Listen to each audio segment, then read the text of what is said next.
intentionally developed these presentations to inform the community of use of force, social unrest, homicides, post-traumatic stress, things that were going on in the community, things that we were being taught that really had been privileged to the community. There was a gentleman, and he was pulled over in North Carolina. Many of you may have heard or seen this on CNN or Facebook or YouTube. Your license, please. Get out of the car! Get out of the car! And he's pulled over, and the officer orders him to retrieve his wallet. And in the midst of retrieving his wallet, he shot him. Now here's the question. Can these acts be mitigated? I have another question, and this happened in New York. 2 police officers, Officer Lou and Officer Ramirez, both executed.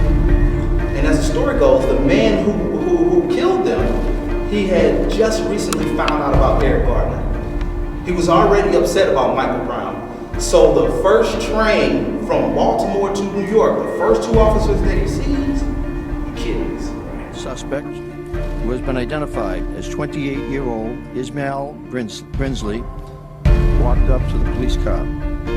He took a shooting stance on the passenger side and fired his weapon several times through the front passenger window, striking both officers in the head. My second question, can these acts of violent extremism be mitigated, or is this just going to be the norm? Is this just going to escalate out of control?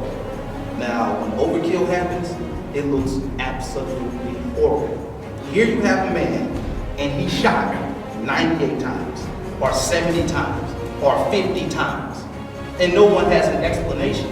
Well, this is what he argues. He says that when this happens, there's something called the immutable reaction time, and that's a 3 to 6 second lag in the mind's ability to comprehend what's going on. So for 3 to 6 seconds, you're trying to, gather information.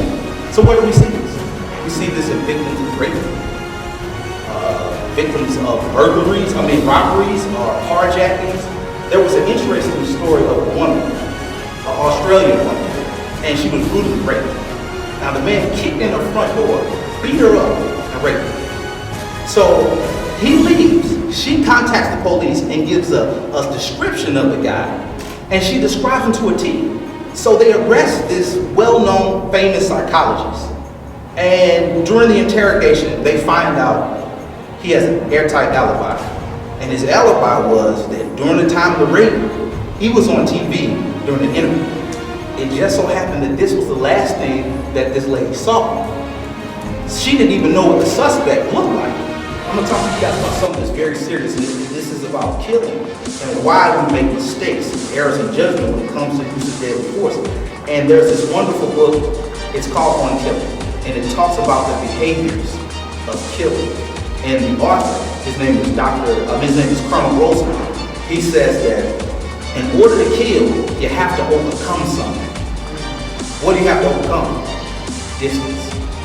So let's say there's 2 types of distance. There's physical and there's emotional. Now let's say our 2 countries are at war. So I'm a pilot and I drop a bomb on your city. I'm not there. I don't see I don't hear the cries. I don't see the charred bodies. I don't see the burning buildings. I'm not there. So if I'm not there, because of the distance, hey, it had to happen. I was doing what was right for my country.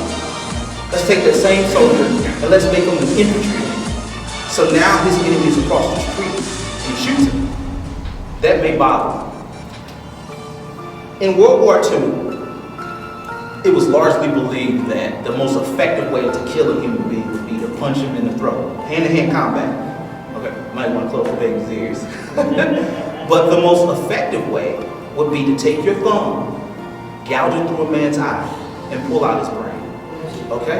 Now that didn't happen often. Why not? The levels of intimacy. You see, that's going to affect you when you see a man squirming and you see his brain on your thumb. Okay? That may bother you. That will bother you. There was the levels of intimacy there. As a matter of fact, when they practice this, they use the orange. They take the orange, take it to a guy's eye, and somebody will pull out the entrails and he will shoot during the practice. So levels of intimacy, that's physical distance. There's emotional distance. So when there's distance in culture, it makes it easy to kill. Distance in social class, it makes it easy to kill. Distance in morality, it makes it easy to kill. Simulated distances and revenge. Now simulated distance, I get this all the time. It's more or less conditioning. So a video game where you're just killing all the time, that would be a form of conditioning. In World War II in the 60s, police officers as well as soldiers they were dying and they weren't pulling their guns. And the reason, because, like we said, it's hard you have to overcome something to kill.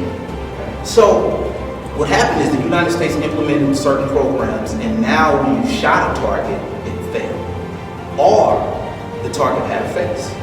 And if you were in the military, they used watermelons. You shot the watermelon, it what? Right, it exploded. So those are the distances. And the reason that I brought that up is because until we close the gap on these distances between race, social class, culture, we're liable to have errors in judgment like this. So I don't know if you know who your community liaison police officer is. I don't know if you know that we can come together. I know that we don't have the money for the counselors. We don't have the money for the psychologists. But I know we have us.